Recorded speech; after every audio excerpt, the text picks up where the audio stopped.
తార్ రోడ్లు కూడా మంచిగా పోసుకుంటూ వస్తున్నారు సార్. ఇన్ని సంవత్సరాలు కూడా 5 సంవత్సరాలు కూడా మేము ఆ గోతులల్లా చాలా ఇబ్బంది పడ్డాం సార్. అసలు ఏమీ కూడా లేదు. ఇప్పుడు సీసీ రోడ్లు పోసుకుంటూ వస్తున్నారు. మంచిగా ఆర్ఆర్ ప్యాకేజ్ పడ్డది అనుకూలంగా. మేమందరం కూడా సంతోషంగా ఉన్నాము.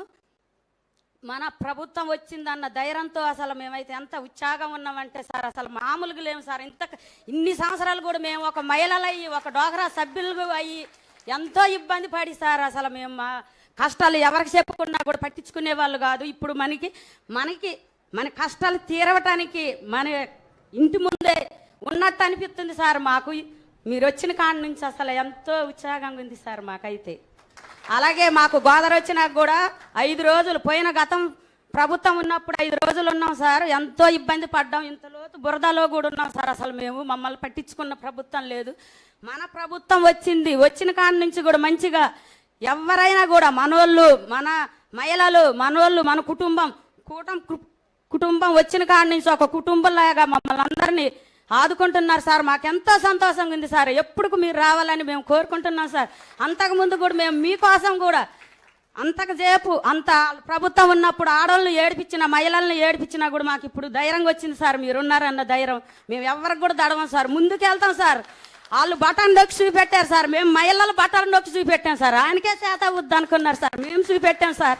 అలాగే మా కుకునూరు మండల అధ్యక్షుడు కూడా మంచిగా గోదావరి వచ్చినప్పుడు కూడా పేదలకి భోజనాలు వండి పెట్టారు సార్. మాకైతే ఎంతో ఉత్సాహంగా ఉంది సార్. మాకు అసలు ఎమ్మెల్యే గారు వచ్చారు సార్, శ్రీబాలరాజు గారు కానీ ఇంటింటికి కూడా తిరిగి చెప్పారు. అలాగే బొరగన్ సీన్ గారు వచ్చారు ఇంటింటికి. అసలు మన ప్రభుత్వం లేనప్పుడు కూడా వాళ్ళు ప్రభుత్వం ఉన్నప్పుడు ఎవరు చెప్పలేదు సార్. అప్పుడు కూడా మనోళ్ళే వచ్చారు సార్. ఇప్పుడుకైనా మనోళ్ళే ఉన్నారన్న మాకు ధైర్యంతో మేము ఎవరికి కూడా దడవం సార్. మీకు పే చేస్తాం, ఎక్కడ దానికి అనుమానం అవసరం లేదు. కానీ అదే సమయంలో కొంతమంది మోసం చేసే వ్యక్తులు కూడా ఉంటారు. అలాంటి వాళ్ళ పట్ల అప్రమత్తంగా ఉండండి. ఇది గవర్నమెంట్ ఆఫ్ ఇండియా ఇచ్చే ప్రాజెక్టు. డాక్యుమెంటరీ ఎవిడెన్స్ కరెక్ట్గా లేకపోతే మనం కానీ ఎక్కడన్నా అన్నీ బాగా జరిగి ఒక చిన్న విషయంలో ఎక్కడన్నా తప్పు జరిగినా అది టెక్నికల్గా కావచ్చు, లేకుంటే ఏ విధంగా తప్పు జరిగినా మళ్ళా మనందరికీ చెడ్డ పేరు వస్తుంది, ప్రాజెక్టుకే ప్రమాదం వస్తుంది. ఈ విషయం మీరు గుర్తుపెట్టుకోవాల్సిన అవసరం ఉంది. 5 సంవత్సరాలు ప్రాజెక్టు డబ్బులు ఖర్చు పెట్టలేదు. వచ్చిన డబ్బులు డైవర్ట్ చేశారు.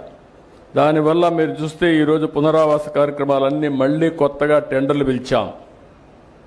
ఈరోజు సిమెంట్ రేటు పెరిగింది, ఖర్చులు పెరిగాయి, ఎప్పటికప్పుడు ఇన్ఫ్లేషన్ ఉంటుంది. మళ్ళీ అదనంగా 500 కోట్ల రూపాయలు ఖర్చు అయింది. అంటే ప్రాజెక్టు వల్ల సకాలంలో పూర్తి అయి ఉంటే మీరు కూడా జీవితాల్లో సెటిల్ అయ్యేవారు. ఈ నీళ్లుగానుంటే వ్యవసాయం బాగా జరిగేది, అదనపు ఆయకట్టు వచ్చేది, ఆదాయం పెరిగేది.